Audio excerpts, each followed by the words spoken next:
All right, so now we go. And we keep going with the left angle cross of cycles, the 5-1 profile. Let's get to the left angle cross of cycles. It's odd because when you come from the left angle, like I do, and you get to penetration, I'm an Arian, that's Ra, of course. The next thing after penetration on the Aries, Libra side, or polarity, that's the clarion. And here's in the up and down. The penetration is followed by cycles. This is the difference between right angle and left angle. In the right angle, you're going to have these four variations, but the left angle is two separate binaries. So there are two left angle crosses of cycles. Here we're looking at the one with the sun in the 53. It's the most important teaching that we get in civilization from a 5-1, the heresy of the 5-1, and the heresy of a 5-1 that is all nothing but cycles. And the deeper you go in understanding the nature of cycles, the more you're going to see the helplessness. The closer you're going to get to the spirituality that allows you to surrender to the form. I don't think that anything has been as revealing for me in my own process of investigation and study, particularly in my first 10 years, than I'm looking in cycles and watching cycles, and they affected me. Cycles of all kinds of things in my life. You can see very clearly that we're designed to move through a transforming program, and that we have mutative, and that how mutative we're going to be is simply our relationship to the program that transforms us. And that because everything is in cycles, there's always a chance for us. It doesn't mean we never miss out. In a way, it always means there's another turn of the wheel. There's another chance. There's another incarnation. There's another chance to meet Saturn. There's another chance to meet whatever. It's all cycles. Not only is it all cycles, but it's not a concept. It's not a concept at all. It's the concretization of what the life process is. And that every activity is an aspect of the cycle of life. And that's the whole thing in life, is go through the cycle. And because it's a cycle, there's a promise. And the promise, if you go through, you can come back. That's the deepest mystical promise. For me, when I started in design, for Ra then, there were certain things in my mind that I felt that in my lifetime they could be substantiated. I would allow myself to see both the validity of human design, but more than that, the chance for others to see that out of the matrix so many things can be understood. One of the most extraordinary things in the nature of incarnation. You can't understand, make sense of, or know incarnation. We're not designed for that. But I am convinced that you can prove it. That's something else. And you can prove it because of the nature of cycles. One of the things to realize about the 53rd gate is that the 53rd gate brings us all to the real expression, to the nature of sequencing, that life is built on sequences, that those sequences, whether they are genetic sequences, cellular sequences, molecular sequences, whatever it may be, whether it's concretized on the surface as cycles in the way we understand, it's all the same thing. It's in a life sequence. And so at the very basis of the 5-1 here is the expression of what life is on the abstract plane. What it is to be human. What it is to be human is you come and you go. The essence of being human is that there is beginning and there's middle and there's an end. Remember, this is the life left angle.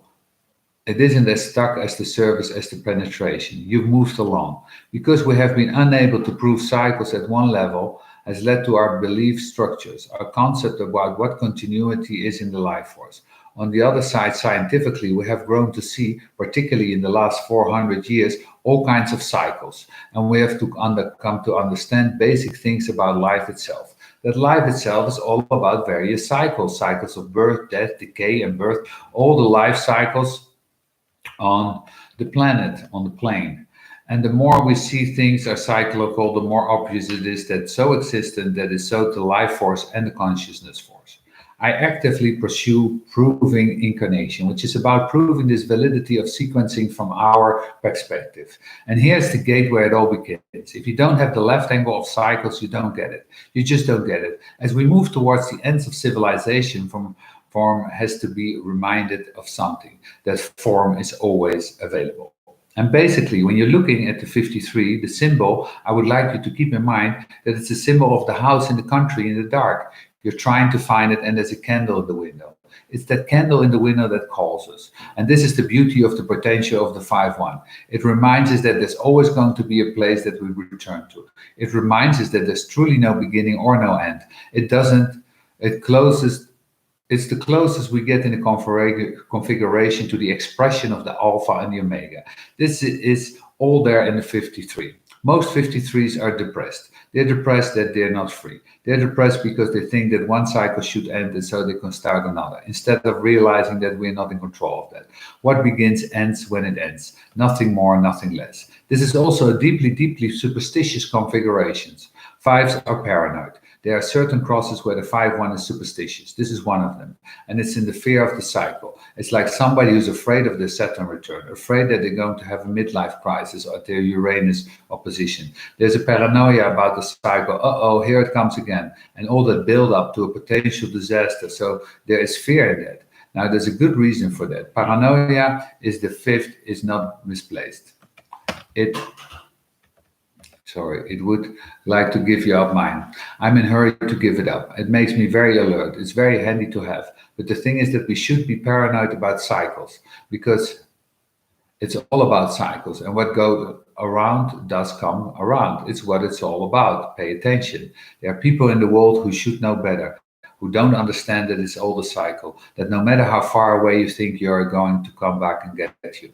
So rightfully, so there are who you are very aware of it. And one of the essential ingredients in Eastern karma, but karma as we know it in design, but in Eastern karma, it's rooted in this. All the really ancient religions are rooted in this quarter, the form-based, the deep form-based religions, not this conceptual religion with this can't see them, can't touch them God. This is concretized God. This is when the gods are visible. This is where the gods are physical, where they touch you, where they are their most human. Those are the gods I like, the earthy gods, really earthy. They have problems. They fight with their wife, don't like their kids. They eat them for breakfast. I like these kinds of gods. Well, there was Ra, of course.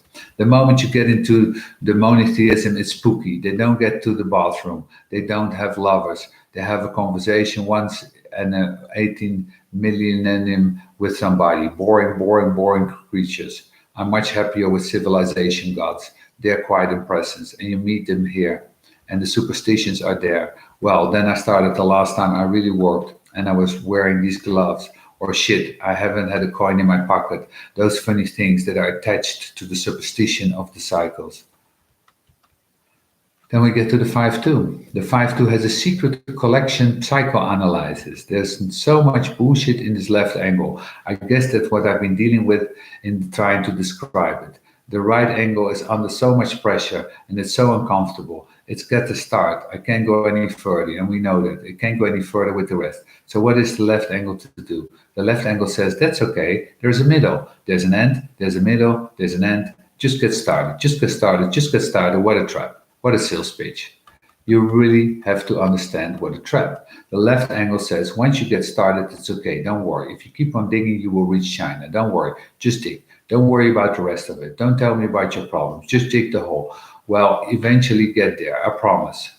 It's all going to be okay. It's a cycle. This is a cycle of life. You have to start. If you start, you'll see. You get into it. This was the old arranged marriages. Just start. You'll see. Yes, he's ugly, but it's okay. You begin to see after many years that you might find something attractive. You might get used to it. You may discover love along the way. It's life after all. You'll see at the end, it will be okay. The fact that it's going to be terrible, we won't discuss that. This is life after all. It isn't meant to be easy. Psychopropaganda. Oh, psychopropaganda is great. When you have your Chiron return, you enter into your cycle of flowering. I'm really good at that too. After all, this is the way in which we goad people towards fulfilling their potential. We're all part of it. We're instruments of it. I do not look at this way from above it. I'm deep into it. We're all deep into it. This is our Maya, and the Maya of all these things work this way. Cycles are important. You have 7-year deconditioning cycles. You have a 3.5-year educational problem. You have to go through the cycle to get to the next cycle. And that cycle leads to the next cycle. And that one leads to the next one. And all you have to do is start your experiment today. It's an archetype. I learned well from my neighbor of penetration. It's an archetype. Hey, you have somewhere to go? Oh, good. And when you get there, you're going to be enlightened. Thank goodness. It's sort of true. Otherwise, it'd be in big trouble. Otherwise, I'll be in the 6-year business. And on the 7th year, you would no longer see me anymore. Where did he go? Is the cycle over? Something is wrong here.